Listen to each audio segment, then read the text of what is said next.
Hello, everybody, and welcome to today's virtual session, Hiring and the Job Search in 2022. I'm Charles Bass, Senior Director of Alumni Relations at the University of San Diego, and we're very happy to have you with us today. Today's program is offered by the USD Alumni Association as part of our Hire USD campaign. As a Torero, you are connected to an extraordinary resource, your fellow USD alumni and current USD students. You already know that Toreros are global citizens and ethical leaders who combine personal and professional achievement with a compassionate and community-oriented approach. We encourage you to think of your fellow alumni and current students when you have open positions in your company or organization. So for more on Hire USD, visit alumni.sandiego.edu and click on the Benefits tab. A few quick housekeeping items before we get to our program. We are using Zoom webinar today and have activated the Q&A feature. Please share your questions throughout the session, and we'll save time towards the end of the hour to address as many as possible. We also received a number of questions in advance, which we'll try to get to as well. This session is being recorded and will be available on the Alumni Association's YouTube channel next week. We encourage you to share it with your networks and also check out some of the other offerings we have on that YouTube channel. And finally, I want to thank my colleague, Kara Marsh-Prophet, who is behind the scenes today for her help in getting this program underway and for her leadership with Hire USD. Without further ado, I'm thrilled to welcome USD alumnus, recruiting entrepreneur, and founder of TurningPoint Executive Search, Ken Schmitt, class of 1992, to our screen. So Ken, please activate your camera, and I'll give a quick bio on you. You have been recruiting for nearly 25 years and launched TurningPoint Executive Search in 2007. The team at TurningPoint continues to reach new heights and has twice been ranked as one of the top 150 fastest growing private companies in San Diego. In 2018, Ken was acknowledged as one of San Diego's most admired CEOs by the San Diego Business Journal. And 1 year later, TurningPoint was acknowledged for being a best company for women. Ken, thank you so much for joining us. Morning, good to see everybody. Thanks, Charles. Great to have you with us, and we'll just jump right in. We have lots of questions to cover. It's kind of a busy time, I know, for you for sure. So tell us a little bit about TurningPoint Executive Search. Sure. Thank you. I appreciate that. Thanks for the great intro. So as you mentioned, I launched TurningPoint Executive Search back in 2007. At that point, I had been in the recruiting business for about 9 years, and so now it's been quite a bit longer since this is our 15th anniversary as TurningPoint. We're based here in San Diego. We've been virtual since day one. So even with COVID, obviously we didn't have to make much of a transition. A lot of our clients have, but we've actually been working from home since day one. We've got 5 people here in San Diego. I have one recruiting partner up in Sacramento, and then one on the East Coast in North Carolina as well. And we work across a pretty wide variety of industries. We are what's called a retained search firm, which means very simply that we take our direction from our clients directly. So they come to us and so a company like ESET, for example, a big cybersecurity company downtown, or Kia Motors, our single biggest client, they come to us and say, Ken, we need to hire a new COO or VP of marketing, VP of sales. And then we, scour the landscape with our network and our database to find the best possible person for that particular role. But we've got a lot of clients around technology and software, but also automotive manufacturing, and we work on a national basis too, across the country. So it's great. I get exposure to a lot of different kinds of organizations and talk to lots of great people. So I really enjoy this industry. Yeah, I bet the last couple of years have been pretty dynamic for you for sure. Yes. We interviewed you in 2020, and you shared with us kind of, remember 2020 way back then? I know, it feels like a decade ago, right? It's like 2 years. Oh gosh, yes. So lots of things have changed and adjusted. What has changed the most in from your perspective in the last couple of years, and what do you see in terms of permanent changes in the hiring process? Yeah, so it's a good question. And the interesting thing is that it's been changing every few months. It's not just one static change that now we're all trying to deal with, but it's been very fluid. That's probably the biggest change, is that it's been tough for a lot of companies to adjust with how fluid things are out there. I mean, the fact that we're on Zoom right now, right? Pre-COVID, we were out there meeting our clients in person, meeting a lot of candidates in person as well. And these days, it's all virtual. And the great thing is that not only has it been more effective, if you will, and more efficient, but everybody is more than comfortable doing it, right? It's not like for the first 4 or 5, 6 months in 2020, it was a very strange, very foreign thing. But we all kind of adjusted and got used to that. And so now it's just the norm. And we have clients now that are hiring CEOs and board members, having never actually met the candidate in person, having solely just interviewed them virtually. So that's a big change, certainly. Another big change also, which I think is very, very positive, not so much COVID related, but just kind of social justice related, is this big focus and this concentrated effort on diversifying workforces. DEI, or diversity, equity, inclusion. It's always been on some people's minds, but not nearly as many as it is today. And so we are really focusing on bringing even a more diverse slate of candidates to our clients. We've always had that focus. My team are all women, and that's always been a very, very big, passion of mine, focus of mine is having a diverse workforce. But I think more and more companies now are realizing not only is it better from a social perspective, but all the research shows hands down that a more diversified, executive team especially, but even management level, the more diversified you are as a company, the more profitable you are. I mean, that's the direct correlation, because you have that diversity of thought. It's not just a matter of different backgrounds, experiences, but different perspectives, and that's where the best ideas are born from. Well, that's great to hear, and it is, it's certainly the DEI element is so important, and being at a university, we've talked a lot about it, and now there's so much action and Right. taking place, which is really good. That's great. Let's talk about the Great Resignation. You read about it every day in the paper. Yeah. What does this mean in terms of opportunities? Yeah, so it's really interesting. So it's the Great Resignation, the Great Reshuffle, right? The Great Migration. There's so many different. Everybody's trying to put their own label on it, but basically it comes down to I guess two things. Let me back up. So we all kind of forget, as you said a minute ago, it's hard to believe that 2020 was only 2 years ago.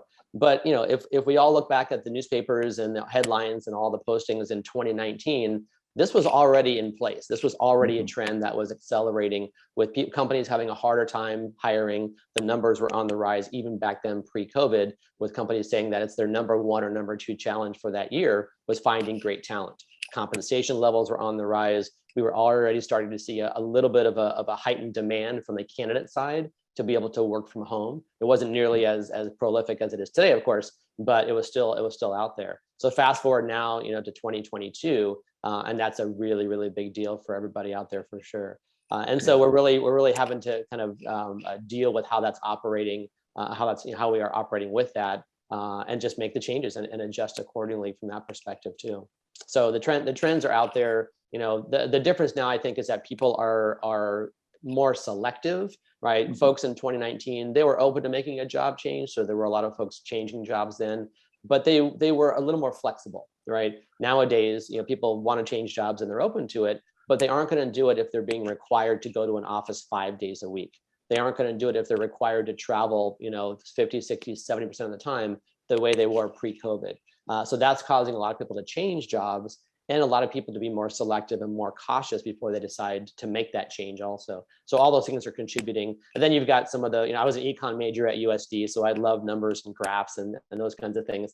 But then you've got also the changing workforce dynamic, right? You've got, one of the lowest labor participation rates in a long time, where a lot of people that are in the working age group, that are eligible working age group, have chosen, deliberately on their own to not go back to the workforce for a host of reasons, raising kids, taking care of family that are sick. They themselves might be very, very skeptical or very concerned about getting out there and catching COVID as well.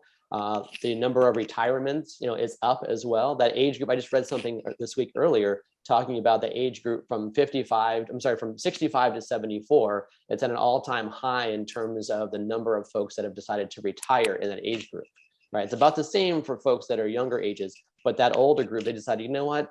Either I got sick or my family got sick or someone I know passed away from COVID. I'm going to take early retirement and I'm done. So that just lowers the number of people or decreases the number of folks that are actually in the workforce also. So all these different factors are contributing to this Great Resignation, as they call it. Yeah, we're seeing it even at USD, Mhm. as great a place as it is. Just people that, life circumstances have given them the opportunity to move on, or just step back a little bit. Right. So, Exactly. so let's talk pro tips for some. You're the pro here, so what are some of the tips you have for alumni looking to enter the job market, whether they're making a career pivot as a seasoned professional, or maybe they've been out of the world for a little bit, out of the job world for a little bit. Yeah, so that's a good question. I think, I mean, there's different nuances to each of those kind of sub categories that you mentioned there. But in general, and this was true pre-COVID, it was true during COVID. Now it's true, quote unquote post-COVID, or at least post-vaccine. It's all about networking. It's all about connecting. The higher level you are, right, the higher up you are on the corporate ladder, so to speak, the lower the odds of getting a position through an online job posting. Right. So, folks that are at director, VP level and above, they've got about a 15% chance of getting a job through an online job posting. If you're at the executive level, you're talking, 5 to 7%. And I bring that up because a lot of people fall into that trap where they say, well, there's so many great jobs posted. I'm going to spend all my time just applying to jobs, and I'm sure I'll get something that way. But the reality is, it's very unlikely that's going to work for you. Right. The odds are you're going to have to rely on your network, whether it's the USD group, alumni group, online, or it's actually the Career Center itself, which is, a lot of people think of the Career Center being a great resource only a year or two after college graduation, but it's a great resource, for decades and decades, your entire career. So don't ignore that as well as a good resource. But obviously LinkedIn is the place for networking. I got involved with LinkedIn way back in the early, 2012 or so, 2011. There was about 4 million people at that point. I was member number 4 million. Today, there's over 720 million members on LinkedIn globally. So it's just exploded. But it makes it very, very easy to figure out who to network with when you are in job search mode, to figure out, okay, who is working at the companies that I want to work at. If you're looking to make a career change and switch industries, who's working in those industries that I might know, or that maybe also went to USD, that I can reach out to and connect with, and then use them as a resource to help me make that career transition. And if I'm applying to a job at a specific company, maybe that person that I'm connected with in LinkedIn can help me and actually walk my resume, physically walk it over to the HR department or the hiring manager, and really help me get my foot in the door. So networking by far is still the key, and that should be the bulk of your time spent in job search. Even if you're currently employed, it doesn't make a difference. The same thing holds true. All right, that's great. Let's pause for a commercial break and remind people they should join the University of San Diego Alumni Association LinkedIn group, where they can match up with their fellow Toreros. And you've mentioned that's a great way to learn more about Turning Point as well. So, all right, back to our program after that brief commercial break. We're not paid, by the way, by LinkedIn. We also encourage you to join TEAM, which is our Torero Employer and Alumni Mentors program, and there are job postings opportunities there as well. You mentioned remote hiring, or not even ever seeing people in person. We had that happen. We had a new employee who started 2 days before we went remote in 2020, and she didn't actually meet one of her colleagues for about 14 months in person, which is hard to believe. So how do you see this impacting the workforce? You've talked about it, but just kind of reiterate that, I guess. Yeah, it's tough. I mean, it's really tough for managers. I mean, for example, I hired somebody up in Sacramento. That was our first non-San Diego-based employee. We hired her back in February of last year, and we didn't meet in person until about 6 weeks after she started, 7 weeks after she started. Then we hired somebody in North Carolina back in November of last year, and we decided to go ahead and bring her out here. We kind of learned from that first remote hire that we didn't bring that person down and to meet the team soon enough. We should have done it earlier. And so with the North Carolina hire, we brought her name is Melanie, out here, and she was here for 4 or 5 days, the first week that she started, which was great. It was really helpful from an onboarding perspective. Now that was it during a time, obviously, where COVID was still around, but not nearly as challenging as today with Omicron. But at the same time, we were able to do things with masks on, meet outside, either at a co-working space or at a restaurant, whatever. So we still made it work. Even given the challenges of COVID as well. But it definitely, I mean, to your question, Charles, it really requires that management and leadership at whatever company they are, change up how they onboard people, how often they communicate, their frequency of communication, They have to plan more effectively and more diligently before they actually have a conversation. So it just takes more communication and more frequent interaction to be able to build that camaraderie and to be able to build that kind of cultural fit, if you will, so the new hire understands what it's all about. But it's not easy by any stretch. But you know, it's very doable. A lot of companies are doing a good job with that. It just takes some time to implement that. Yeah, from kind of along those lines, you've talked about it from a management perspective, how there's a need to change. How would you recommend somebody go about, or what tips might you have for somebody negotiating remote opportunity or even a hybrid opportunity? Do you have any thoughts along those lines? Yeah, so I mean, I don't know that it really is all that different, other than you have to rely on Zoom, obviously, right? So you're not going to have that face-to-face interaction during that negotiation. So it's going to probably take you an extra 1, maybe 2 steps to make sure that you have enough time. You know, for example, companies that only carve out 30 minutes for interviewing over Zoom, that's not enough time for a candidate to make a decision. There's got to be more time allotted for that discussion. And we have a new client we just talked to yesterday and did a kickoff call. And you know, we asked them what their interview process was. And they said, you know, it's pretty short, you know, very streamlined, 30 minutes with the CEO, 30 minutes with the chief revenue officer, and that's all. And I said, okay, that's great, but just be prepared for the fact that your top candidate is going to probably want more time with the CEO before they decide to leave their current job to move over to your organization. So they've got to plan for that, and you know, you don't want to run into the situation where you have, you know, 8, 10, 12 interviews. That's definitely overkill. But 1 or 2 is also too few. So somewhere in kind of the 3 or 4 interview range is most ideal. You know, 5 is okay if it's a very high level C-suite type position. But from the candidate side, they have to really understand what it is they're looking for. They have to be willing to ask questions, even difficult questions. You know, whether it's about vaccines, whether it's about, you know, are you mandating masks? Do I have to be in the office every day? Is it a hybrid type approach? You have to be willing to ask those questions. And you don't want to ask that in the very first interview. But if you're moving on to the second round, and certainly by the third round, you need to be asking that question, you know, very, very professionally, very respectfully. But you want to say, you know, I'm curious, what is your policy, if you will, around vaccinations and around wearing masks if I am in the office? And if the company can't give you a good answer, if they're wishy-washy, or if they're really, really rigid and you don't agree with their policy, then that's going to be a deal breaker for you. But the same as you should have done pre-COVID, the same thing holds true today. You need to go into every interview knowing what the deal breakers are for you and knowing what you're going to be flexible on. Maybe it's location, compensation, management responsibility, title, whatever it might be. It's whatever that list is of priorities for you. It's going to be personal, but make sure you're aware of that and you don't compromise, if you will, you know, those expectations as you go into the interview process.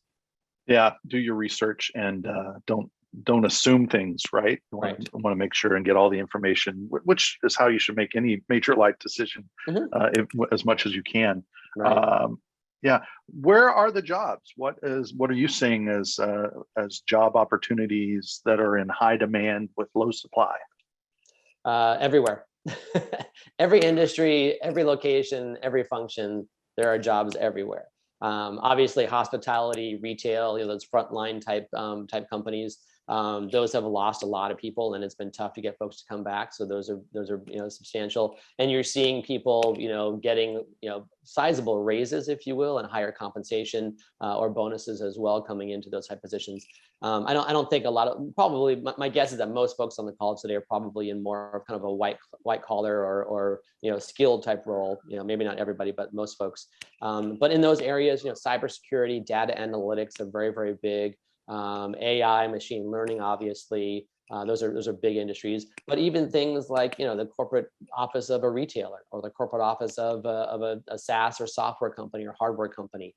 It could be manufacturing. Like I said, Kia Motors is our biggest, client, and we've placed, you know, a number of folks on the marketing side and the PR side. We just placed their new chief operating officer for the U.S. So that's a very, very large multi-billion-dollar company, and they're hiring really across the board.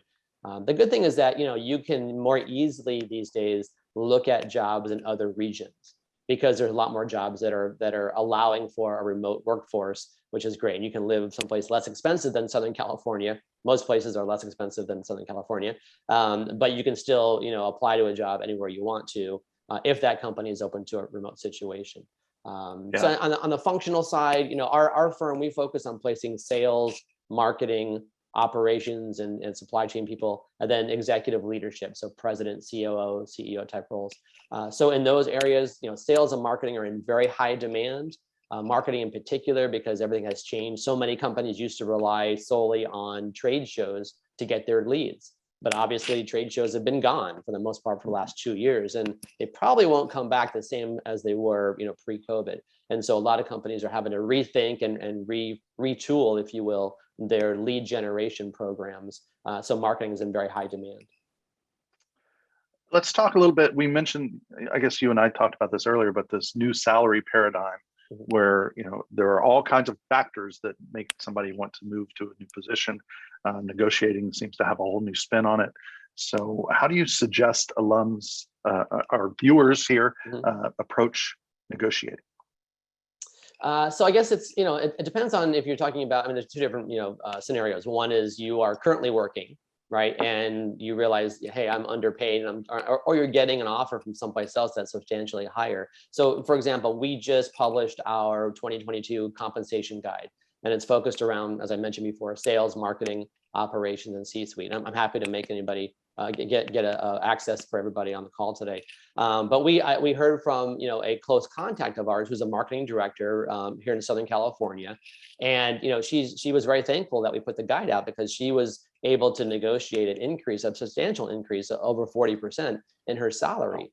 Now that tells me two things. A, she's doing a great job. She's a superstar and a high performer. Otherwise, they wouldn't, offer her that. But B, it also tells me that the company was underpaying her. She was definitely under market to get that kind of a raise, 40+%, in Southern California. That's a substantial amount of money. But she had to do her research first. She had to make sure that she had a list of the things that she accomplished and her successes and why she's contributing to the organization, and then data points, including salary guides as to what she should be making. So those are all part of that.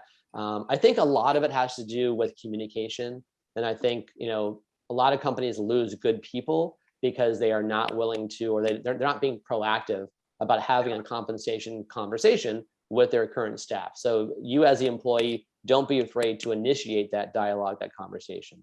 If you're in the job search mode and you're out there talking to potential employers and you're trying to figure out how to negotiate, same kind of thing, right? Do your research, use salary guides, talk to peers, talk to USD, the Career Center, talk to me, whoever it might be, to at least get some real-time benchmarks and get a clear understanding as to what it is you should be making out there or what that job should be paying.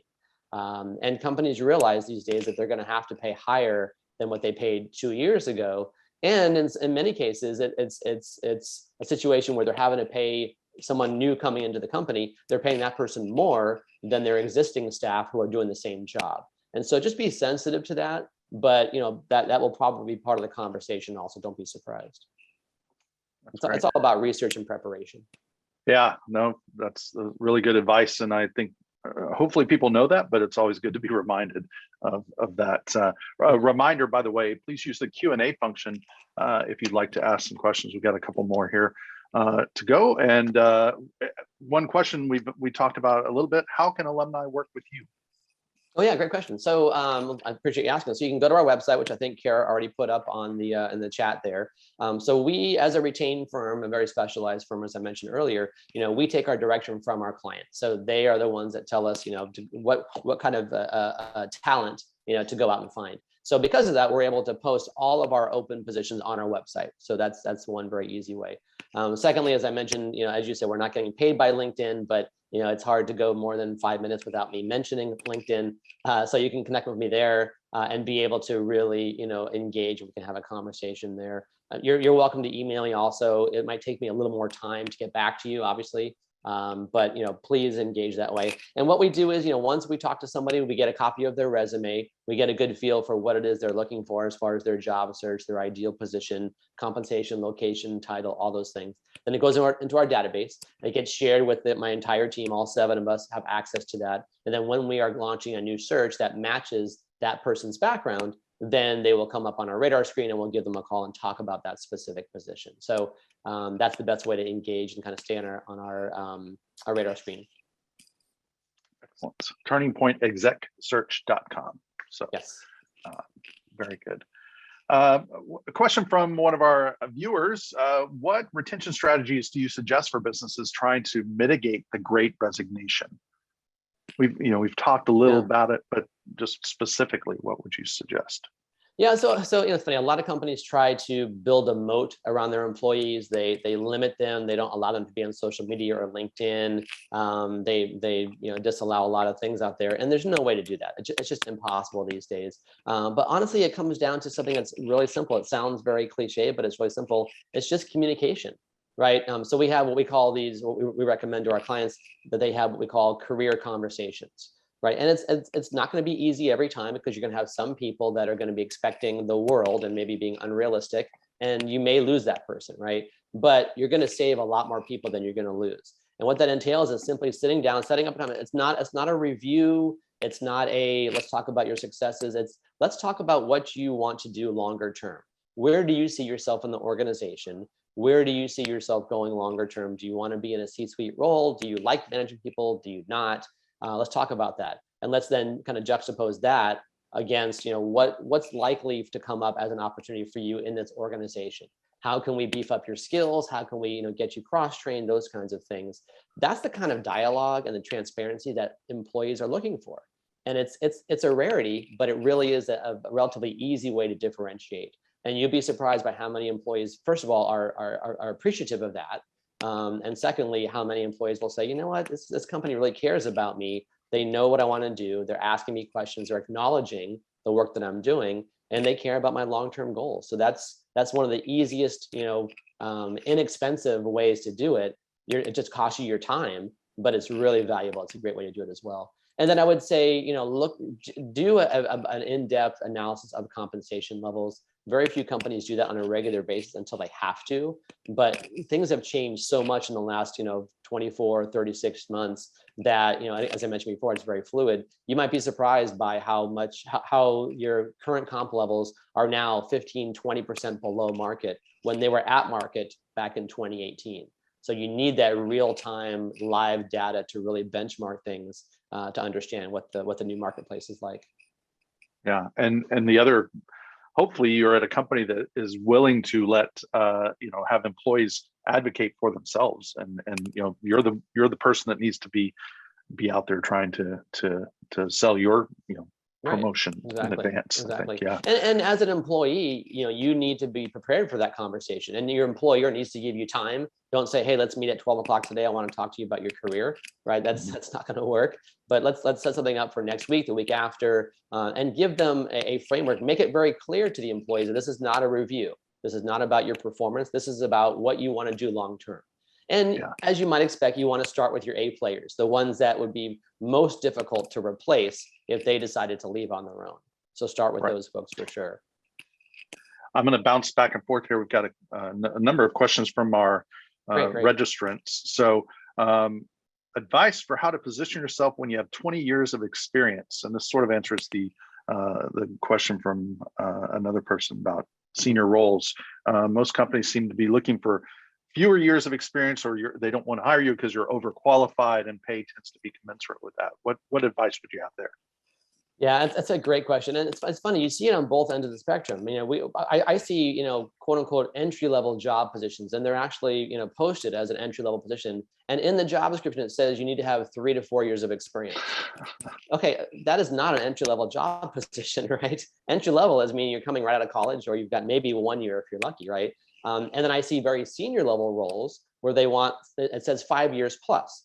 And what they're asking for, there's no way somebody at 5 years plus, is going to have that experience. So what that points to, and the reason behind both of those discrepancies, is that honestly, a lot of companies don't do a very good job of writing effective job descriptions. They just don't. So don't let the job description dissuade you from applying to a position, right? Whether it's the language in there, or they're saying that you have to have industry experience, or you have to have X number of years. In this market right now, there's a lot of flexibility out there. So as long as you have at least 80%, what we do is we shoot for 80%. So 80% or more minimum of the requirements, then go ahead and apply. And if it's a job where it's in high demand and very low supply, maybe it's even 70%. right? Now, if you're only 10% qualified, don't apply. But don't. But I'm a really hard worker. Exactly right. And yeah, to that point, yeah, exactly. You don't want to use cliche phrases on your resume or LinkedIn profile.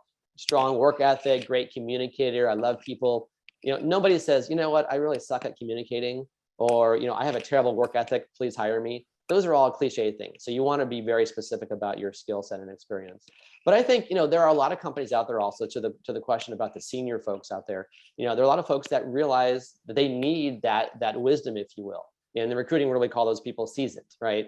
And maybe they're still looking to climb the corporate ladder, but a lot of times they're not. They just want to bring experience to the table and contribute and have an impact. And the best way to make that known is to find a way to get a warm introduction into that company, right? As opposed to the cold applying to a job online, as I mentioned before. But again, you don't want to shy away from those jobs because they're asking for what seems to be fewer years of experience. Just make sure that when you're applying and when you're sending your resume in, you are customizing your resume to match up with what's on the job position or what your internal connection out there says is important to that organization. Any advice for those with less or little experience hoping to take advantage of the Great Resignation? Yes, same thing really applies to more junior folks as it does to senior folks. Make sure that you're applying to jobs that make sense for you. And it's a lot about transferable skills. I was talking to someone yesterday who has a company, and they help folks transition out of the military, into the civilian workplace. And there's a lot of great skills that ex-military folks have, but the language, the jargon that they use is different than what you see in corporate America.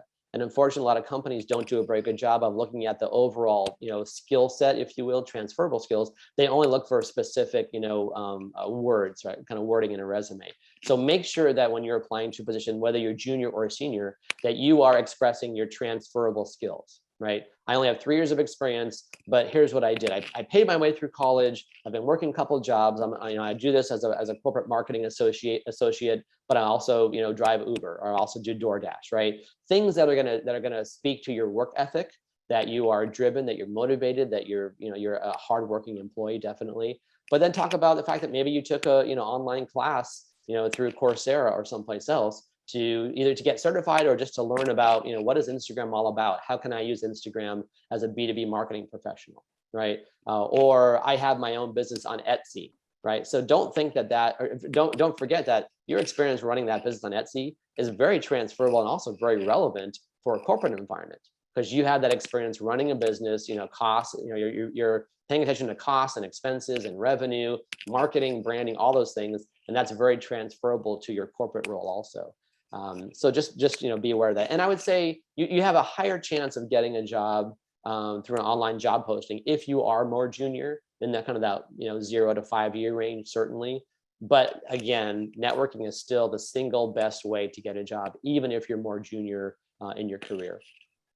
Yeah, even a couple of questions we've gotten before, and they're talking about these the AI, and I don't know what ATS is, but the difficult, what terms are for searching are the ones that are going to help you get through that online.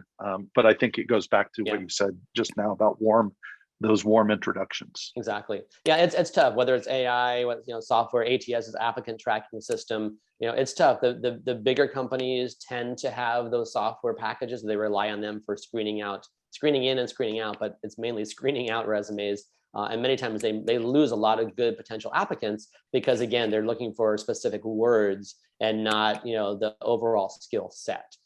So, I wish I had a magic kind of silver bullet to get around that. It's really tough to do. But again, if you are talking to somebody at that company, while you're sending in, you're applying to a job, then you're also messaging the person through LinkedIn and saying, I want to let you know, I'm really excited about the position. I've heard a lot of great things about your company. I did send my resume, but I wanted to share with you why I'm qualified for the position beyond what might come across in my resume.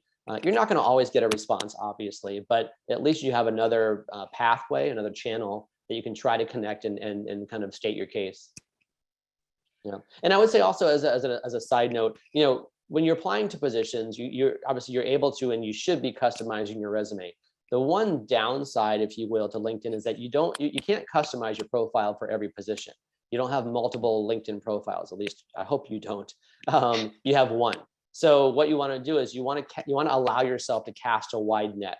Try to avoid too much industry jargon, unless you're trying to definitely stay in the industry and you don't want to deviate from it.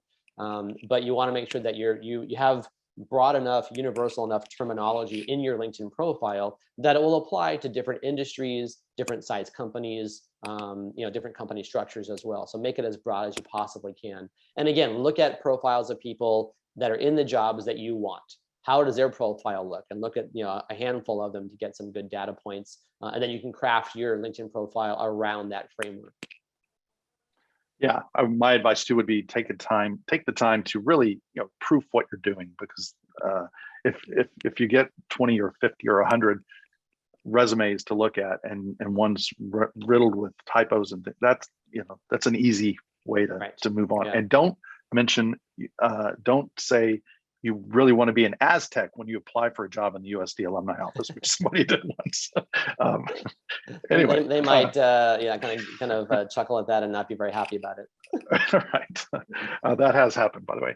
So we're going to keep going with questions, but we have a lot of them, and Ken has offered for his company to address all the questions that we can't get to address the questions we can't get to, and we'll share that with everybody when we send out a thank you in a couple of days or next week. Mm-hmm.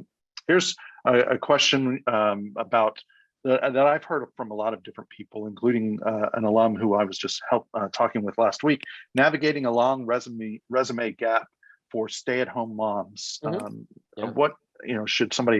How can they help themselves? Should they volunteer? Should they highlight their volunteer experience, or what advice would you have for somebody with a big gap? Yeah, that's a great question. I think because it's a good time. It's a better time to be in that situation now than what it was, let's say, 5 years ago, because there are so many jobs that are going unfilled, and companies are starting to be more flexible and not look solely at traditional, if you will, career tracks. So having gaps in your resume, and it could be because you're taking care of your kids, or maybe you're taking care of aging parents. That is very, very common right now. It's not unusual. So having a gap is okay, so long as you're applying for the right kind of job. Don't expect that you can just pick up where you left off, 5, 10, whatever, 15 years ago. You're going to have to probably start at the bottom again, right? So be prepared for that, definitely. But there are great companies out there that hire folks that have gaps as well. There's a organization called I think it's called the Mom Project, I believe, and there's several others like it as well, that are focused around securing work, helping kind of returning moms that are returning to the workforce, or dads, either one is fine, but returning after a gap in their career, returning to the workforce and helping out with that as well. And there are companies, usually the larger companies tend to be more flexible, not always, but tend to be more flexible and more open to that. But again, as I know I'm kind of beating a dead horse, but it goes back to networking. So let's say you worked for, I don't know, IBM or Xerox or, Illumina or Viasat or Qualcomm, but it's been 10 years, right? You need to go into, LinkedIn and look at all the folks that were at Qualcomm. Maybe some are still there that were with you and others that have moved on, but you need to really focus on that aspect of networking for them to help you transition back into the workforce as well. So again, leverage that network, whether it's a corporate network of alumni, or it's obviously USD. Either way, that's going to be really important. And then just again, be prepared to respond to questions about, well, how do I? What have you been doing for the last X number of years? What have you done to keep your skills sharp? It's very, very easy to kind of get back up to speed by taking courses online. You don't have to go through a full certification, but if you can demonstrate that you are taking ownership of retooling your skill set, if you will, through courses through Coursera or whoever it might be, and that's going to go a long way also. Awesome. We could have another commercial break and talk about our professional and continuing education opportunities. There are plenty of those. Many of them are online, so be sure and check out sandiego.edu/PCE, I believe. What should you do if you applied for a position you like? You're the perfect candidate, you know it, but you're not getting back a response. Yeah. So first of all, I can't tell you, if I had $1 for every time someone says, gosh, Ken, I applied to this job and it's like the job was written for me, right? I would be rich. I'd be very, very rich, because I hear that all the time, right? You got to remember, you might be a good fit, but so are the other 50 people that also applied, right? So the key is, how are you going to really differentiate yourself, excuse me. In terms of the question about, what do you do if you're not getting any feedback? Unfortunately, the response rate, and this is true pre-COVID, during COVID, and today, the response rate is very, very dismal. I mean, about 5 to 8% of people get any kind of response at all after applying to a job online, which is horrific. It's just terrible. So don't be surprised, and don't take it personal if you're not getting any response. You're like everybody else out there. It's the same thing. So then the question becomes, well, how do you get around that? What do you do? So again, networking, making connections, finding a way to figure out who the hiring manager is, ideally the person in the actual division or department, or HR, and then calling them up and saying, I submitted a resume 3 days ago. I haven't heard back. Want to make sure that you received it. I'm a really good fit for this role. I worked for a competitor, or I have this skill set. I know you're looking for this kind of coding experience. I have that. Whatever it is that can truly differentiate you in a very concise, 20, 30-second voicemail, those are the things that you want to highlight in that follow-up. And don't be afraid to do it once a week. You don't want to call them, 7 times a day or every single day, but a weekly follow-up is quite all right. That's very, very much expected, and it's still very professional also. And just do what you can to try to get your foot in the door through a networking connection channel versus relying solely on just applying to a job. Yeah, I'm a big advocate of getting thank you notes in the mail, correspondence, Yes. Actual people buying a stamp and putting something on a stamp, Yes, like when exactly. you've interviewed somebody. Yeah, exactly. And I think that stands I out. agree. I agree 100%. The challenge now is that so many folks are working from home. You might send that to them and they might actually see it until it's actually routed to their house for another month or so. So still do it, but just remember that it might take some time to actually get some impact out of that. But yeah, very few folks actually take the time to write a handwritten, thank you note. So do that after you apply to the job. After every single interview that you have, you should be writing thank you notes each and every time. Yeah, that's good. What's your advice on sharing compensation requirements? From the question specify from the employer side or the employee side? I think from the employee side, like, if they ask you what you want.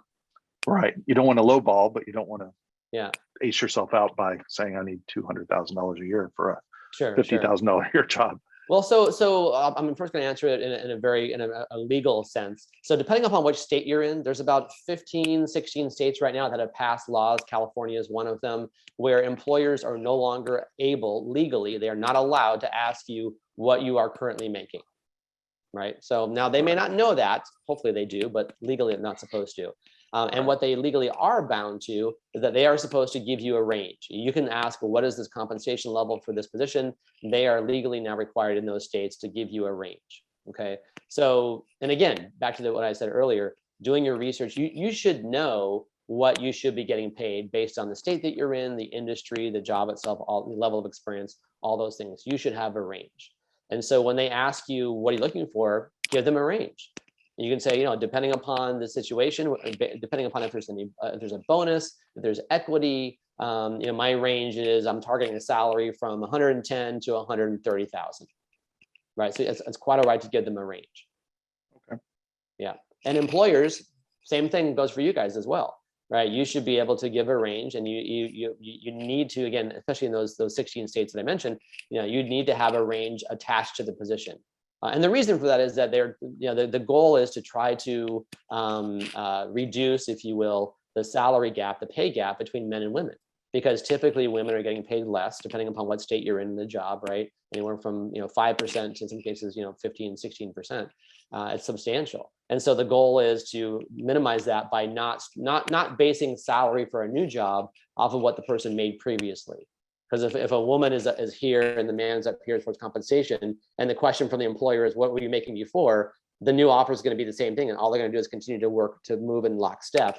There's never going to be a narrowing of that gap. So this is definitely doing a good job. It's definitely having the desired effect. It's just taking a long time. Got it. Kind of along those lines, what's the best way from an employer standpoint to sell your team or company to applicants in an interview? Yeah, it's a great question. Hopefully you have something on your website, a page on your website that talks about your company culture. Ideally, you have a couple of videos there, either a video from the CEO or from the head of HR, employees, whatever it is. And if not videos, then at least testimonials, speaking to the fact that it's a great culture and what it's all about. Hopefully, you're also monitoring your reviews on Glassdoor, right? Now, Glassdoor, some people hate, some people love. There's a lot of people complaining on Glassdoor, but it's also very positive, and it's a great place for you to, as an employer, to positively brand your company. And I guarantee that the vast majority of candidates are going to look at Glassdoor reviews before they decide to even interview and apply to your company. And if it's all negative reviews and you're not addressing them and you're not responding to those comments, then you're going to lose out on great people, right?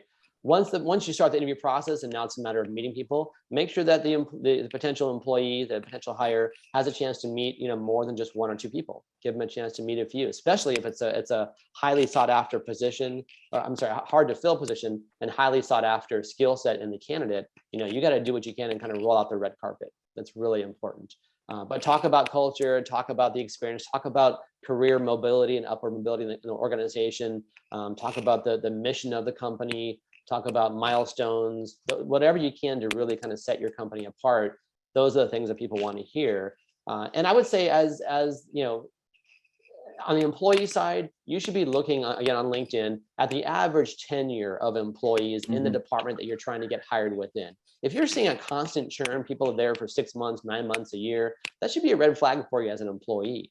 And just know as the employer that candidates are doing that, and you're going to have to address those concerns. And it might be a situation where the company is in a turnaround mode, and it's very obvious. And you're saying to these potential employees, we are in turnaround mode right now, or we have struggled in the past with tenure, with average tenure. It's not what we want it to be. So we're working very hard to change that. Here are some of the things, the new policies, or some of the new things that we've implemented to try to make a difference and to improve that lower tenure, right? That shorter tenure.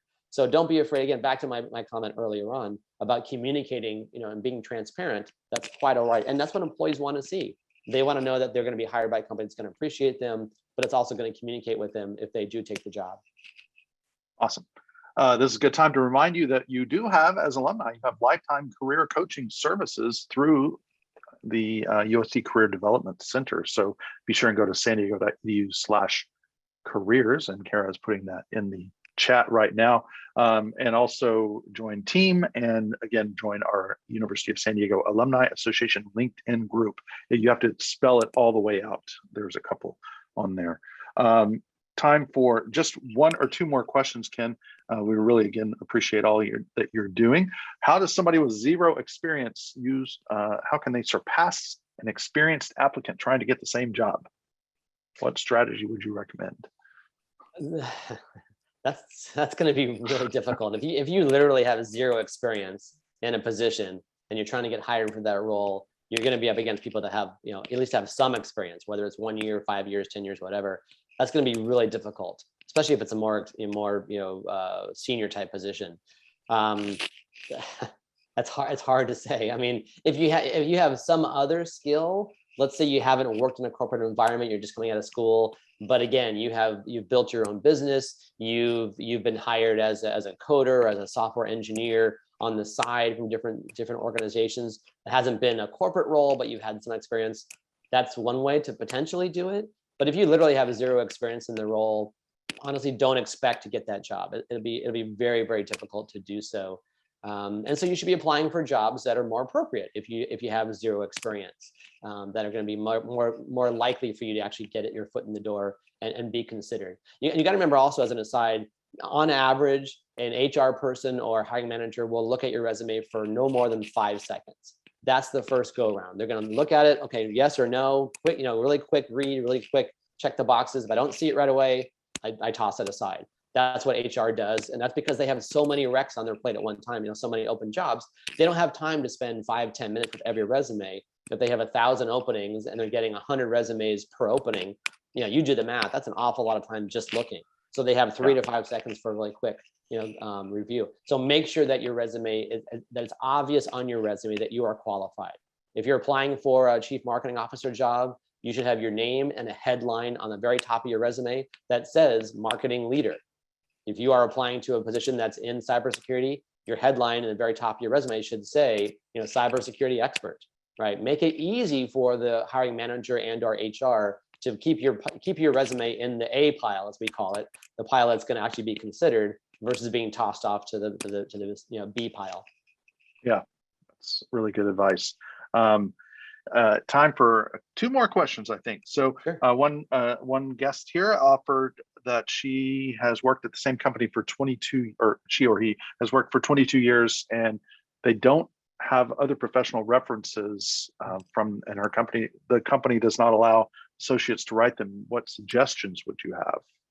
Yeah, that's a great question. So I would imagine there's probably some people that have left the company, they're no longer there, so they aren't going to have their hands tied as far as being a reference for you, right? Depending on kind of the role that you're in, if you have any customers that work with you that you can confide in about leaving, you can also use them, right?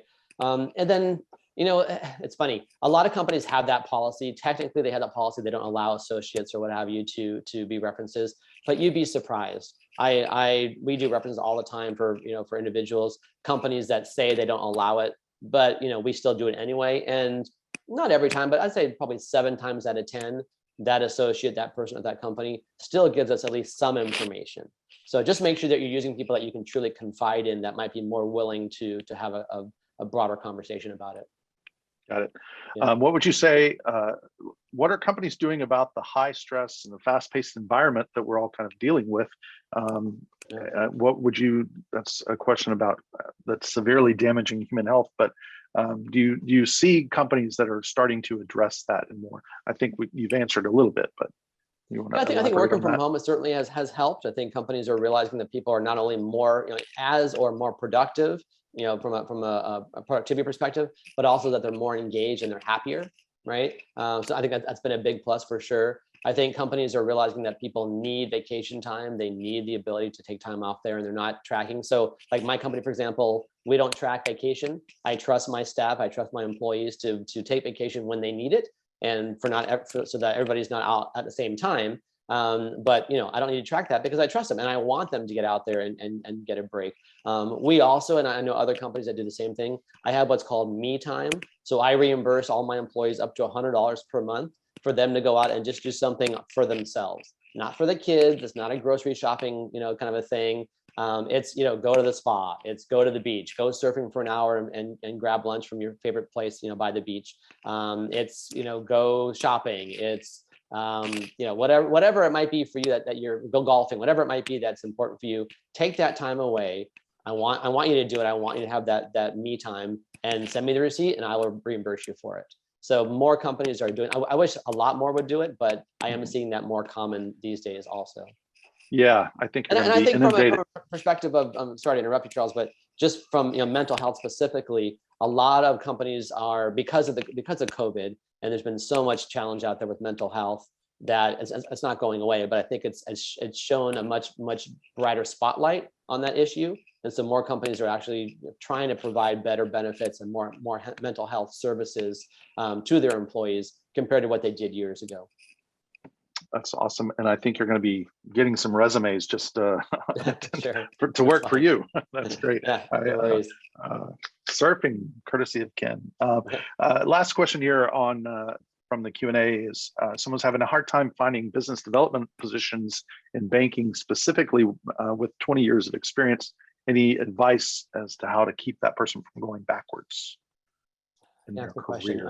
So I don't do work. I mean, kind of in full transparency, I don't do work in the banking sector, so I can't speak to that directly. But I have a lot of colleagues and contacts that I know that are in the banking world, and I know banks are always looking for good BD people, and they tend to kind of bounce from bank to bank. But I would say look at more of the upstart banks that are earlier stage, if you will, that are expanding. And that's a good way to kind of get your foot in the door. And again, if you know other bankers as well, talk to them and try to have them help you to get your foot in the door and get your resume noticed also. And again, if you can bring with you something that really truly differentiates you, that makes you stand out from other folks also applying for the same job, maybe it's a book of business, maybe it's a certain relationship that you have with a current customer, whatever it is, try to find ways to kind of get your foot in the door by using those unique skill sets, if you will, or that unique value proposition to really make yourself stand out.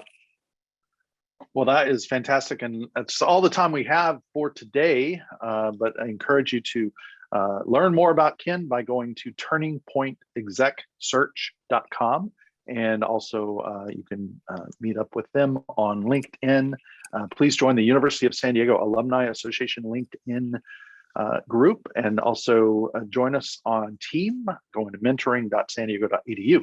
And to find more about the Alumni Association programming that's coming up, we have lots of resources online as well. Visit us at alumni.sandiego.edu. Ken, thank you for your time and your expertise. Thank you. I appreciate it. Thanks for all the great questions too. And if anybody wants a copy of my compensation, our compensation guide for this year, let me know. I can even send it to you and Kara if you like. But just as a good way to benchmark and make sure that you're in the right range, if you will, for compensation, I'm happy to send that out. Yeah, if you'd send that to us and we'll send it. Sure. We will make sure and send it out to everybody that registered. And again, we're going to have this up on YouTube and in the next week or so on our YouTube channel, and encourage you to go there. Thanks again to everyone who took time to join us. We have some great upcoming events, including a chance to learn about our trip to Spain and the Camino de Santiago trip, which will take place in June. Hope you'll join us for that. Lots of other fun things, from axe throwing to the all faith service. That's about as far apart as you can get, I think. So thanks again for joining us, and we look forward to seeing you at another event soon. And don't forget, go Toreros. Thanks, everybody. Thanks a lot. Bye.